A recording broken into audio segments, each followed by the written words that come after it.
Welcome to Virtual Lunch in the Exhibit Marketers Cafe.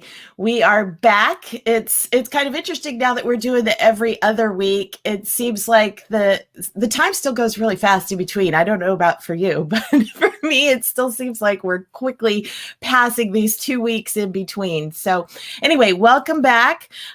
We've got a great guest here today. Jim Worm is going to be sharing a lot of updates with us. In fact, he just told me he's got some latest information he just got this morning. So we're going to have all kinds of great info and a good chat with him. I do want to, as always, just share a few tidbits with you beforehand. The first one, and as always, my husband Alan is behind the scenes. He'll be putting up links for us. And go ahead and share your comments and hellos in the chat as well. But the first one that I want to share is the South Padre Island Convention Center. We know convention centers have been used for a lot of different things during the past year. So they've been emergency hospitals. Now they're being used as vaccine centers. But in South Padre, they actually used their convention center this past week as a rescue center for sea turtles. And so they actually had nearly 5,000 turtles that they were housing and warming in the convention center. So I thought, it's just, I love how creative people are getting and the things that they're doing. So there's a neat video that you can go and take a look at. And I see Rama is here from Lev Promotions in San Diego. Welcome. We may be giving you a run for your money today. We're actually supposed to hit 60 degrees here in Kansas City. So compared to like minus whatever last week. And Matt is here from Champion Logistics. So welcome, Matt. Always good to have you. The next link that I want to share is just kind of fun. Again, the creativity that's been happening over the past year and how people are putting things together is really fun. Although this one actually started, I guess, pre-pandemic. This guy named Paul O'Sullivan, he decided he was going to reach out and find other people named the same thing. And so he found this group of guys all named Paul O'Sullivan, and they all happen to be musicians. So they put together this virtual band, and basically they've been playing together.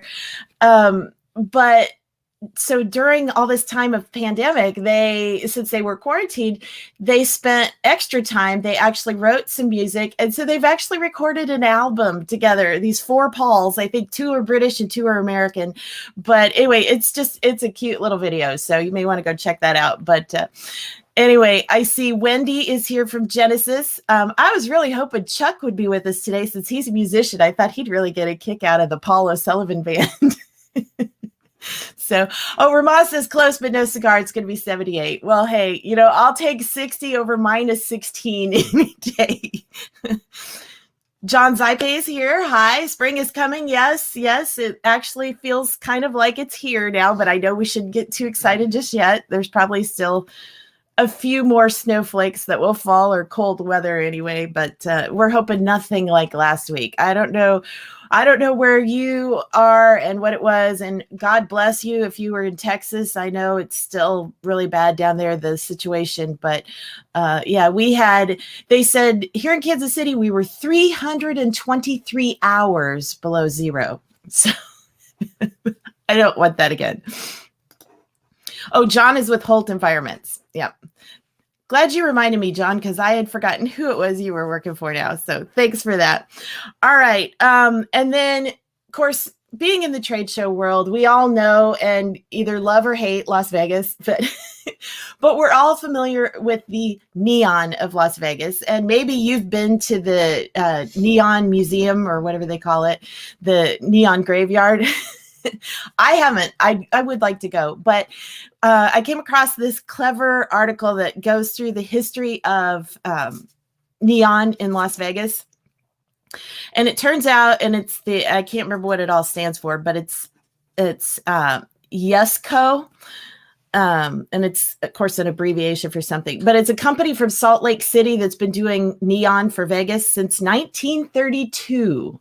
So it was really interesting. Oh, Alan just showed me. It's the Young Electric Sign Company is the name of the company, but they have been like the Las Vegas neon makers. So that one's kind of fun.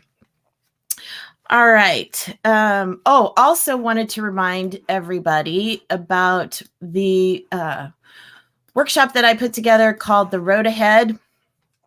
And so it's basically taking a look at where we're going, how trade shows are going to be transforming and transitioning.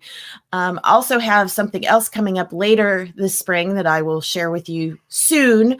But if you would like to have access to the replay of this webinar, just contact me. It's in the in our new Exhibit Marketers Cafe community. So all you need to do is contact me for access to that.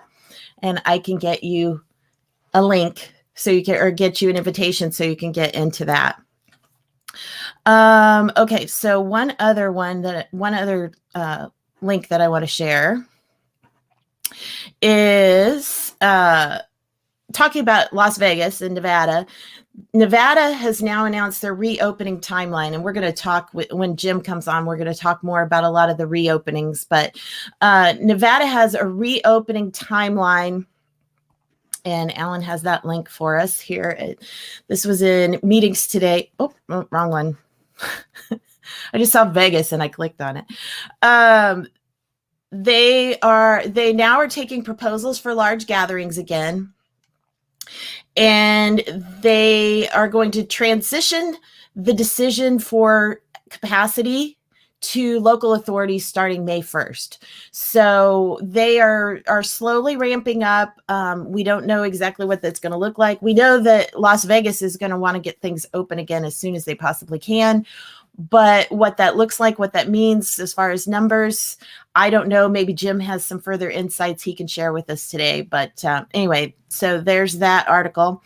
And then one last article before we start into all of this.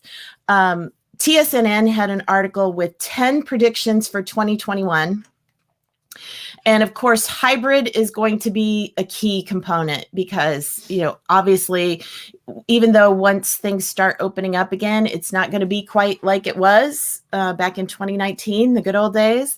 So hybrid is going to be a key thing. And I thought this was really interesting the way they worded it. You'll have to go check out the article, but exhibitors will need to see ROI or they will, quote, go rogue and create their own events, which is something I had suspected, but hadn't really heard anybody talking too much about it yet. But it'll be interesting to see where that goes and if exhibitors really do start creating their own events.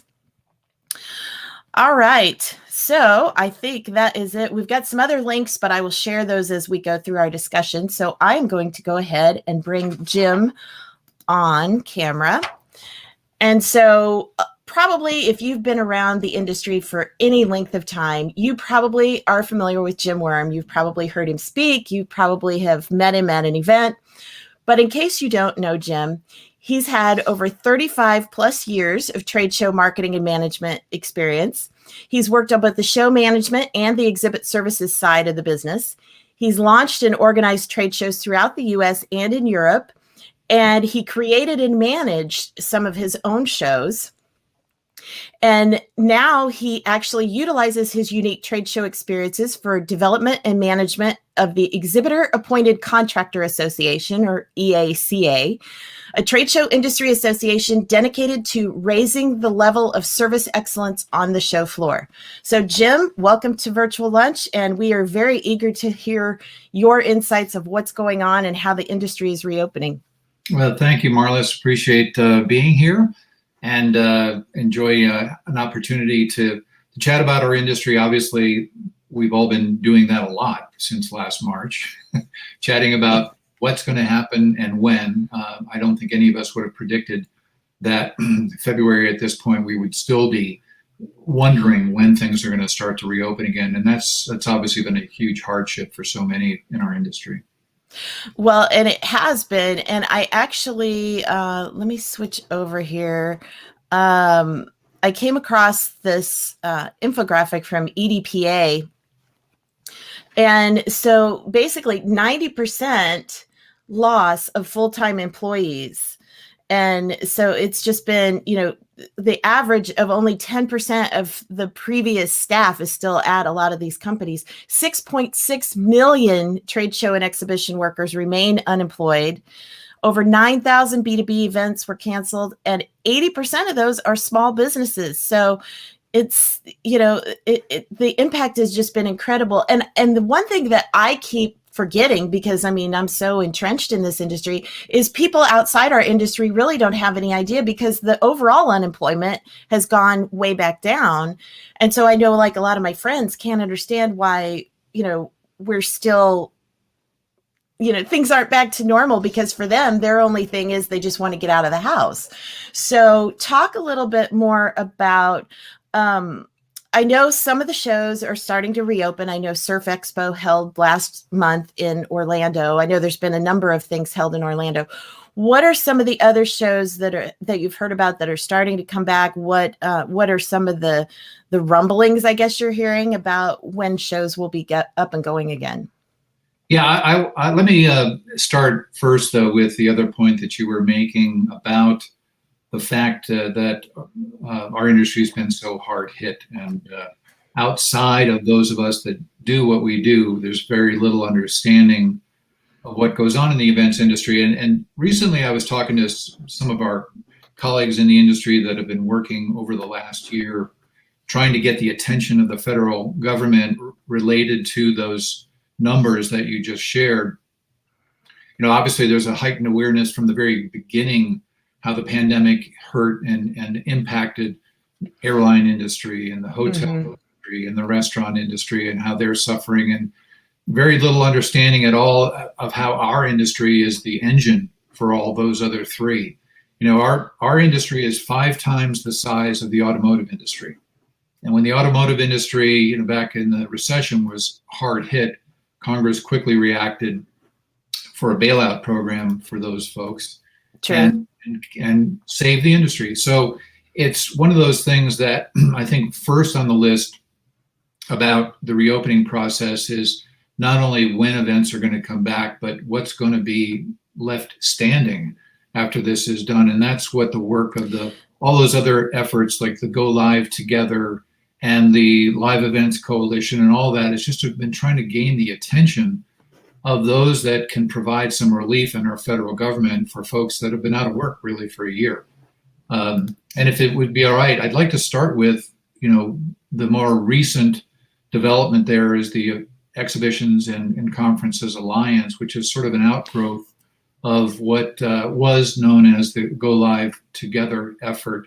The Exhibitions and Conferences Alliance is just that. It's going to be an alliance of existing associations. It's not going to be another industry association. It's going to be an alliance of those with the long-term, long-range goal of keeping a consistent presence in Washington, D.C.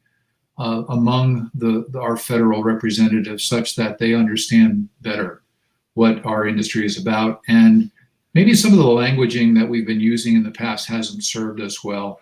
That trade shows and conventions, over the years, decades, has sometimes had the reputation of being the kind of boondoggle type of events that may not have the full support of certain companies that could potentially exhibit, because they see it as just being a glad-handing party atmosphere, and that maybe we would be better off as an industry describing ourselves as business events, which is what they are.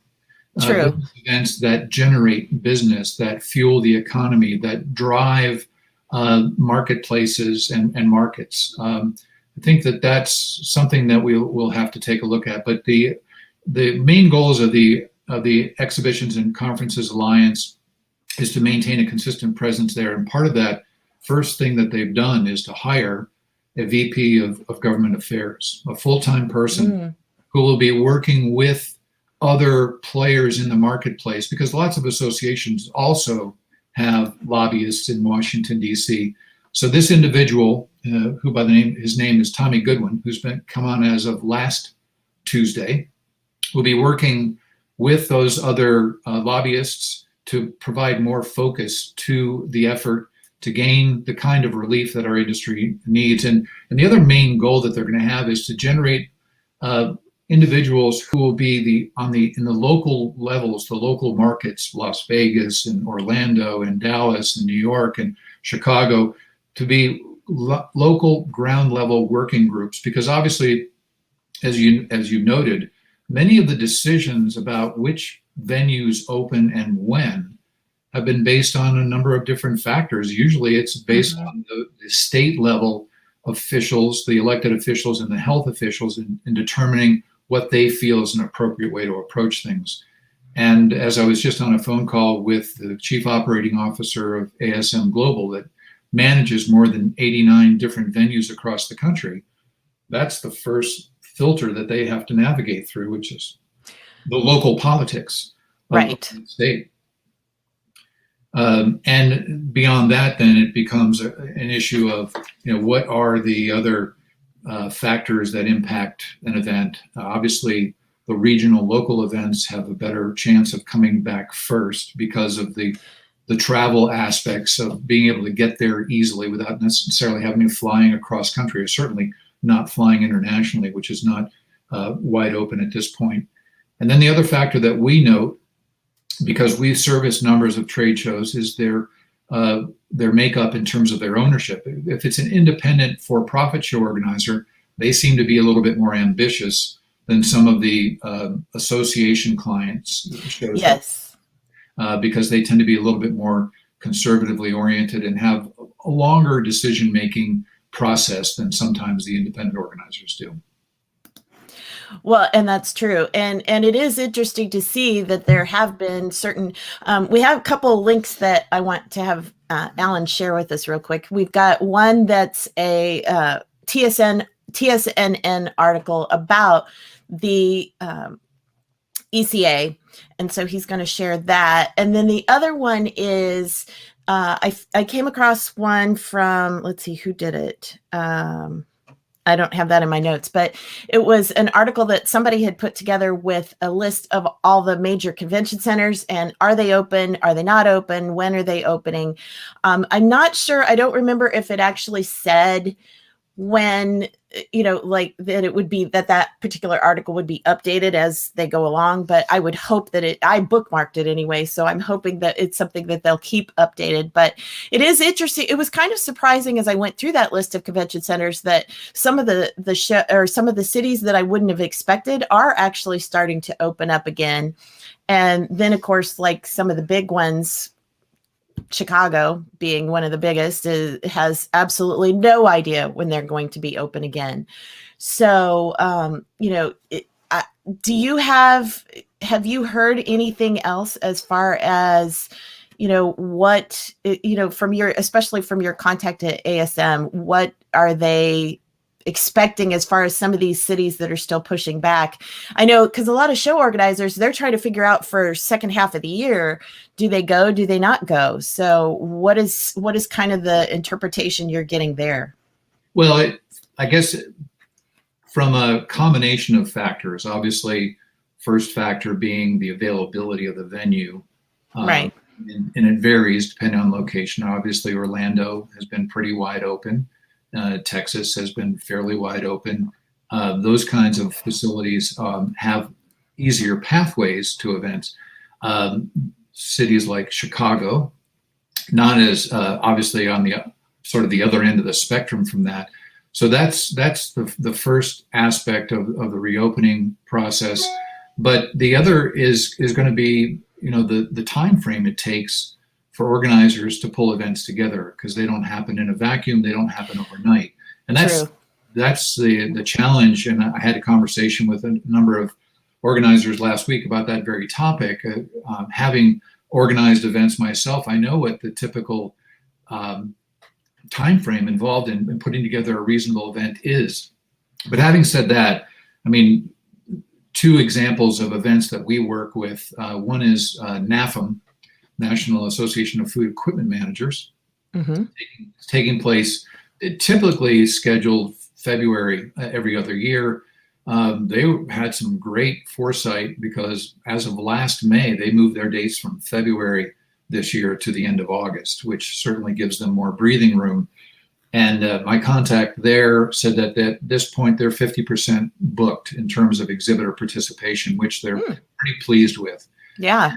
Particularly in an industry like food equipment, where the audience is made up of obviously restaurants as well as institutional facilities and people like that. That industry has been pretty hard hit. They're fairly excited about the opportunity to have the event this year, but it's still the kind of thing where they're sort of withholding their final go no-go decision until late May or early June. They have that kind of setup because having 50% exhibitor rebooking is great, but it's also the other side of the coin is what kind of audience will they expect to make it worthwhile for those exhibitors. RSNA did a survey of their exhibitors. That's a show that's late November, early December every year after Thanksgiving. How many of their exhibitors are interested in participating?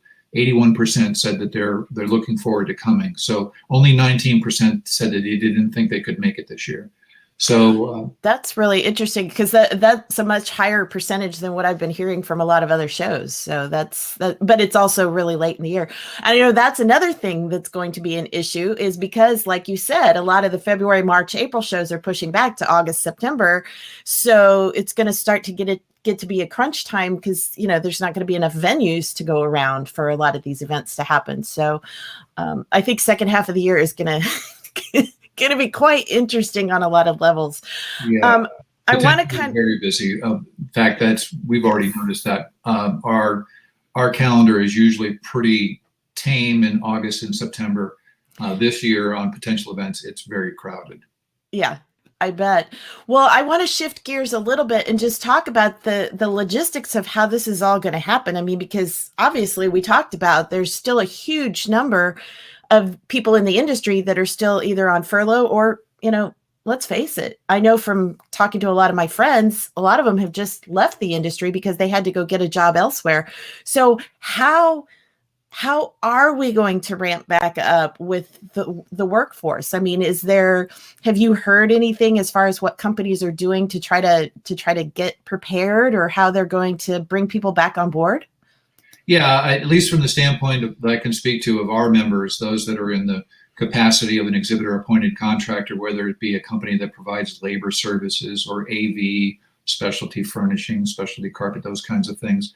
While they have lots of folks that are furloughed and have been furloughed for long periods of time, one of the things they do on a regular basis is to do events like this where they reach out to their folks and check in with them to see how they're doing and try to find ways to keep their spirits up, to manage their motivation at some level and make sure that they have an understanding of what's going to be available when the events do start to reopen. But having said that, many are aware that there's a huge probability that they may be short-staffed when the events come back. So within our membership, we're already discussing ways in which our members can work in collaboration in those situations to do some resource sharing. So that if one particular member company gets more work in a city than they can handle with the staff that's available, they'll reach out to one of our other members to say, hey, I've got work. If you have people that are still furloughed or on the bench and would like to generate some income, we have some work for them. So there'll be a lot of that going on, I'm pretty sure. Lots of conversations about sharing. One of the things that we recognize too might help to mitigate that demand is that when events do come back, there's a pretty solid thought that they're not going to come back at 100% of what they typically were in the past. Right. So the amount of participation will help to mitigate the demand on the resources that are available too. Well, and that's a good point. I mean, like you said, if they're looking at 50 to 75% of the exhibits that they would have had, there'll be less setup, there'll be less logistics as far as the attendees, because I know that even though the exhibits may be coming back, the number of attendees is not going to be nearly as high as it was. And it's interesting because from what I've been hearing, a lot of it's going to be possibly, and I want to hear what you've heard, smaller companies, both exhibiting and also attending, because a lot of the big companies still have the travel restrictions in place. So do you foresee that it's going to be a lot of the exhibits going forward, maybe more the smaller exhibitors than the large ones? I haven't heard anything specifically about that, but I have heard that the studies were conducted. I know Exhibitor Live did a study where they reached out to some 2,400 exhibit marketers, and that there were lots of travel restrictions available. But part of this story we've seen before. After 9/11, there was a slower rollout of events and slower levels of participation. Travel restrictions were put in place after 9/11 for safety reasons for employees. After the 2008 recession, the same thing happened because of economic concerns and large companies dispensing with what they call discretionary travel, just because they were looking to secure their economic futures. And I think we'll see that again. It's a pretty consistent reaction to events like this. And this one's been obviously more extreme than those other two that I mentioned. So I imagine we'll see some level of travel restrictions stay in place. But one of the things that we will also, I think, enjoy, those that do participate, is while the attendance numbers may not be what is expected, one of the things that folks that do attend as an exhibitor will count on is that the quality of those interactions is going to be much better, because those that do show up obviously are going to be pretty seriously interested in doing business. And that is what I've been hearing from the shows that have been starting to happen already. I know I heard from some of the exhibitors at Surf Expo that they felt like that they got a really good return on their investment this year, even though the crowd was, I think, only a third of the usual size. So, that is, and that's something I've been trying to tell exhibitors for years. It's not about the numbers. It's about how many quality leads are walking the show floor. So I think that will be, in one way, it'll be a good thing, because it'll narrow the field to the people that are really the most serious, because the people that are just walking the aisles collecting freebies aren't going to be coming. Right. At least for now. So I want to talk about a couple other things that you kind of have. Well, we haven't really discussed them yet, but we've kind of, one of the big, I think, elephants in the room is the whole vaccine issue. And I think that's one reason why everybody's pushing back is, until the vaccines get distributed. But what are you hearing as far as, do you think there's going to be a lot of shows that are going to require like the vaccine passport or proof of vaccine for people to come? Or is that something that's really been discussed so far? Well, it's definitely a question that's been out there and is continuing to circulate, but it's a bit early in the process to really know what will happen. But one of the factors that might influence that decision making was a recent study that I became aware of. You've mentioned Surf Expo a couple of times, and then last week, or week before last, I should say, there was a sort of a co-location of events in Orlando around magic. The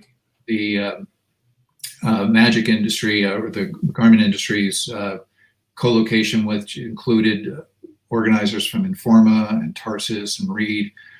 They decided to pool funds to do an experimental approach to rapid test everybody that wanted to attend the meeting. Certainly wasn't economically feasible to do on an ongoing basis. The costs are as much as $100 a person to do. Oh, wow. So for large events, that would be prohibitive.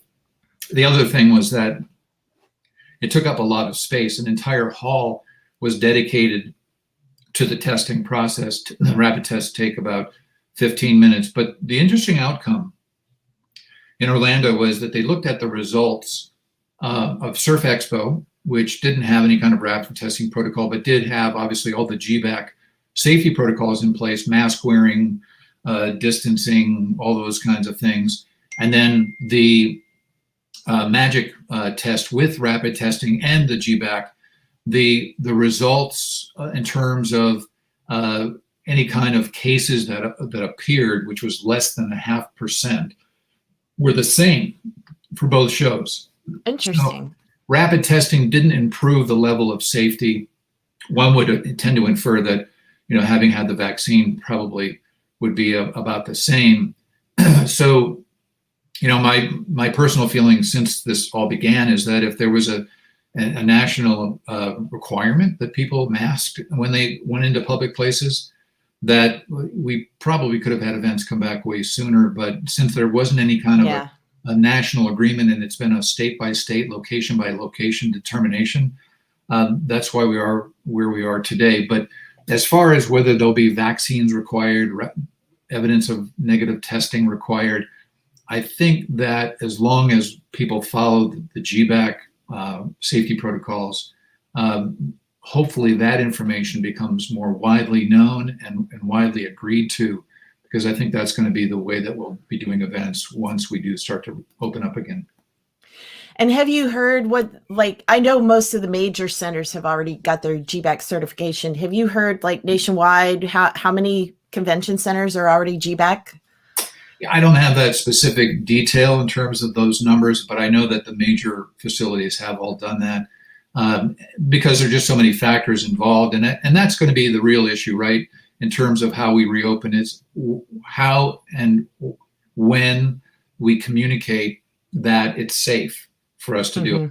Because that's the real hang up, right? It's that we've been classified as a mass gathering. Our industry's been classified as a mass gathering. Well, every time I go into a Costco to shop, I see a mass gathering that people don't seem to have much concern about. Or if you go to an airport, when you do travel, if over the holidays, those were mass gatherings, that didn't get impeded in any way. So hopefully the effort that's been in play for some time about how events can be done safely will start to catch on, and that those that have restrictions around large gatherings will recognize that the business events are a lot more of a controlled environment than they think. Well, and it's good to know that the percentages are staying really low of any issues at the events that are happening, because, based on how people have not exactly been following the protocols in general throughout society, it's good to know that they haven't had a lot of problems at the events that the trade shows that have been happening, because that was one thing I was concerned about in the beginning, because who wants to be the one that's the bouncer that's kicking people out for their bad behavior or whatever. Right. One last thing I do want to just see if you have any insights on. I came across an article. The U.S. Travel Association is calling for travel and meeting tax credits to offset the cost of attending or hosting. Have you heard much about that? Is that gaining any traction? Do you think that's something that's going to happen? Yeah, that's probably a little bit down the road. There are lots of other things I think that are in line before that. The one that I think will come up even before that is the cleaning tax credit. That's certainly a bit for venues and organizers, because obviously there's another level of requirement there that they haven't had before. Facilities have had to retrofit their air handling systems such that they could increase the amount of airflow to make sure that any contagions that are in the air get eliminated as quickly as possible. Every facility has had to invest, and as well as the general service contractors, invest in cleaning solutions that will be used on a daily basis. I know that recently one of the large general contractors, I think it was GES, came across a cleaning solution that it will provide a level of safety for 90 days once it's used. Wow. Which is a good thing. So there's those kinds of things, and the fact that there's a cleaning credit coalition led by the International Sanitary Supply Association that's done some calculations that the costs for both the cleaning materials and the training required to use those can be as much as $5,000 per employee. So, whoa. Yeah. So, the large organizations have a significant investment in creating the kind of safety that we all want to see when events come back. And so that type of credit, I think, will come along first. Obviously, if there's a tax credit for participation costs, for travel costs to go to events, that would be terrific. But of late, the main things that are on the front burner these days are that the Biden administration's $1.9 trillion relief package, which includes some specific funding for folks in the events industry. There's an amendment that was passed by Congresswoman from Nevada, Cortez Masto, and I forget the Republican co-signer of that, where he was from. But anyway, there is some specific language starting to find its way into these bills for our industry, which I think is pretty important. The other one that's right behind that on the discussion list is the shuttered venues operating grants, which it was mostly about arenas and theaters, but there's been effort to try to also include convention facilities, venues that will also benefit, and not just the venue itself, but those people that make their living working in those venues has been part of the effort that's been going on from a lobbying perspective these days. And I thought, because I had read an article about that recently too, and I thought that was really great that it was expanding beyond just the venue itself, because it like you said, the ripple effect is so broad. And one of the other stats that I came across was that basically our industry lost 3 times more jobs than the next industry behind, the number 2 industry below us. So it really is, it's such a massive, broad scope. And so it's exciting to see that there actually are some things, some processes that are happening and some advocacy that's happening. So Jim, thank you so much. Any final things, any tidbits that you've heard about that we haven't covered so far? Well, the only other thing you mentioned in your news when you opened up, Marlis, was the mention of hybrid events, and I think that one of the outcomes. I try to do that at the end of every conversation I have with folks like this, whether they be from the venue side of the industry, or the organizer side, or the contractor side, or even the exhibitors and the display producers. Is there a silver lining that might come out of all of this? And I think that the fact that many events have had to embrace virtual as the only sort of place to go as a means of serving their markets is potentially a good thing, and that we might see some hybrid events coming up. Obviously, the ones that have been undertaken thus far haven't really delivered the type of return that exhibitors are looking for, and I think that only makes sense because we're not skilled in that practice, right? We're making that up as we go along as an industry. Folks haven't built hybrid events before. The costs are also pretty significant. So I think moving forward, and you work with exhibitors all the time that try to increase their success at the live face-to-face event. That's still not something that every company does on an excellent level. Many are still in that learning curve. So the learning curve for the virtual process is even going to be steeper. I believe that the more savvy companies will actually have a 2-pronged approach moving forward. That they'll have an approach on how to receive and engage the face-to-face prospect, and they'll need an entirely different strategy on how to engage and receive and engage that virtual attendee, because if they don't, they're just going to miss out. As far as the going rogue thing, I don't know that that's something that I would call a trend, because even before the pandemic, there were lots of companies doing their own events, and those were based on issues around cost. That the cost of material handling or the cost of all the other expenses were so high that many companies did already. And we did a study years ago with CMOs of Fortune 500 companies. 45% of those companies all had their own events for those reasons. So I don't think it's a burgeoning trend that's just starting now. It's been something that's been in place for quite some time.